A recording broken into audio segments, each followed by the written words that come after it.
अस्सलाम वालेकुम वरहमतुल्लाहि वबरकातुह। जी व्यूअर्स टोल څنګه یې ښه یې که نه؟ امید ساتم د الله پاک نه چې انشاءالله ټول به روغ جوړې او د ژوند په مزو کې وي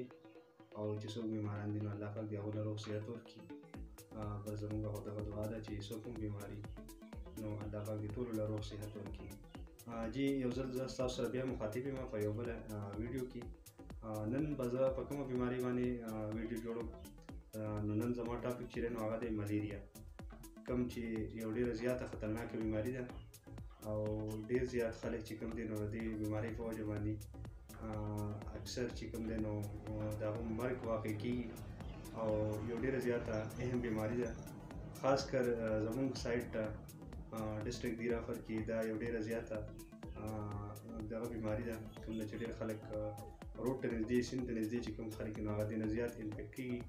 نو نننۍ ویډیو چې نو هغه زما په دې بیمارۍ باندې ده چې ملیریا څه شی دی، د دې علامات څه دي، د داسې مریض چې کوم دی نو د هغې علامات به څه یا د کوم وجو نه لګي، موږ د احتیاطي تدابیر څه کول پکار دي یا د هغې علاج څه دی، د دې ټول په باره کې به تاسو ته زما په دې چینل نه زما د سکرین نه به تاسو ته معلومات میلاویږي. نو موږ سره اوسئ. اوس خو زه نننۍ ویډیو کې چې دی نو صرف به تاسو ته یم چې ملیریا څه شی دی، ځکه چې ما دا فیصله کړې وه چې زه به ویډیوز کله جوړوم نو زه به شارټ ویډیوګانې جوړوم چې کتونکي چې نو هغه بور کېږي نه. نو د دې وجې نه نن چې کوم دی نو زه صرف تاسو ته دا ویل غواړم واټ از ملیریا، یعنې ملیریا څه شی دی. چې کوم دی نو دا یو داسې بیماري ده چې کوم چې د فیمیل ماسکویټو نه فیمیل انافیلس نه لګي او دغه ماسکویټ چې دی یعنې دغه ماشی چې دی نو دغه زموږ سره یو پلازموډیم وي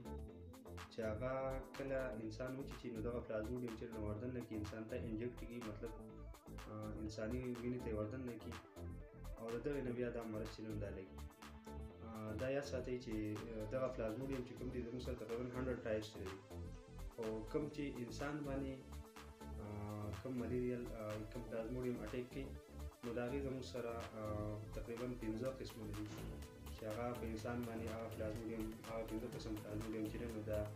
فیمیل انافیلس ماسکویټو چې دی نو دا وردن نه کوي. نو کله چې دا بلډ سټریم ته وردن نه کوي مطلب هغه وینه کوم چې سرکولیټري سیسټم کې تاویږي ګردش کوي نو هغه ځای نه دغه پلازموډیم چې کوم دی نو دا ځان اینې ته ورسوي یعنې لیور ته ورسوي، هلته دا ګروت شروع کړي غټېږي او هغه ځای نه دا ملټیپلای کېږي، مطلب د دې هغه ځای نه نسل هم سیوا کېږي. کله چې هلته دا ګروت وشي د دې دغه وشي د هغه ځای نه بیا دغه ماشي چې کوم دی نو ډایرکټ د انسان په ریډ بلډ سیلز باندې چې کوم دی نو اټیک شروع کړي. نو د دغې بر وخت چې کوم دی نو بیا دغه پکاري مطلب د هغې ټریټمنټ پکاري، ځکه چې د هغې ډیوریشن چې کوم دی نو هغه تقریبا 2-3 ورځو پورې هغه چې کوم دی نو انساني دغه له ډېر زیات نقصان ورکوي او چې د دې بر وخت کنټرول ونه شي نو دې سره د انسان مختلف آرګنز چې کوم دي نو هغه بیا اکثر فیل کېږي او حتی کې چې د انسان چې کوم دی نو دغه چې کوم دی مرګ چې دا هم واقع کېږي. او دا خبره هم یاد ساتئ چې کله ملیریل انفیکشن وي نو هغې سره زموږ په باډي کې چې کوم دی وایټ بلډ سیلز چې کوم دی نو هغه ډېر زیات کمیږي او د هغې بیا ډېره خطرناک نتیجه مخې ته راځي. نو جی دا زما نننۍ ویډیو او انشاءالله ملاقات به بیا بله ویډیو کې کېږي. تر هغه وخت پورې اجازت راکړئ. د دې الله مو عمر ښاد او آباد